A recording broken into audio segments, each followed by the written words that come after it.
আসসালামু আলাইকুম, শুভ সন্ধ্যা সবাইকে। আজ আমি লুডুস রান্না করব।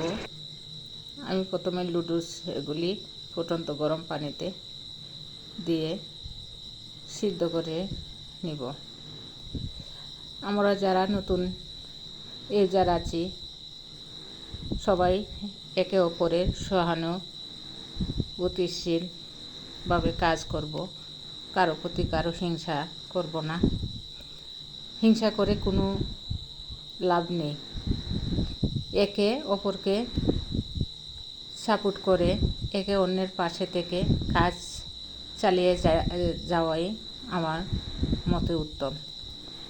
এবার একটি কড়াইতে সাদা তেল দিয়ে পেঁয়াজ কুচি, কাঁচামরিচ কুচি ও একটি ডিম দিয়ে কিছুক্ষণ ভেজে এবার সিদ্ধ করা লুডুসগুলি দিয়ে দিলাম। তারপর লুডুসের সাথে থাকা মশলা দিলাম, কিছুটা সয়া সস দিয়ে দিলাম। অনেকক্ষণ নাড়াচাড়া করব, ভালোভাবে ভেজে নেব। আমরা আবার ভালোভাবে ভেজে পছন্দ করি। এবার কিছুটা সস দিয়ে দিলাম। সস দিয়ে আরও কিছুক্ষণ নাড়াচাড়া করব।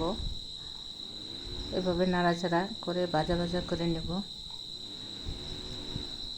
কারণ লুডুস আমার কাছে ভাজা ভাজাই ভালো লাগে। অনেকে আবার কম ভাজা পছন্দ করেন। আমার লুডুস রান্না কেমন হয়েছে সবাই কমেন্টস করে জানাবেন। আর এসে যদি ভালোভাবে আরও সুন্দর করে স্বাদ করে আপনারা রান্না করে থাকেন তাহলে তাও কমেন্টস করে জানাবেন। এবার একটি ম্যাগি মশলাও দিব। ম্যাগি মশলা দিলে অন্যরকম স্বাদ আসে। আমরা ম্যাগি মশলা খুবই পছন্দ করি। আমার একমাত্র ছেলে লুডুস ভক্ত, শাক সবজি কিছুই পছন্দ করে না। লুডুস খুবই প্রিয় তার। যে এভাবে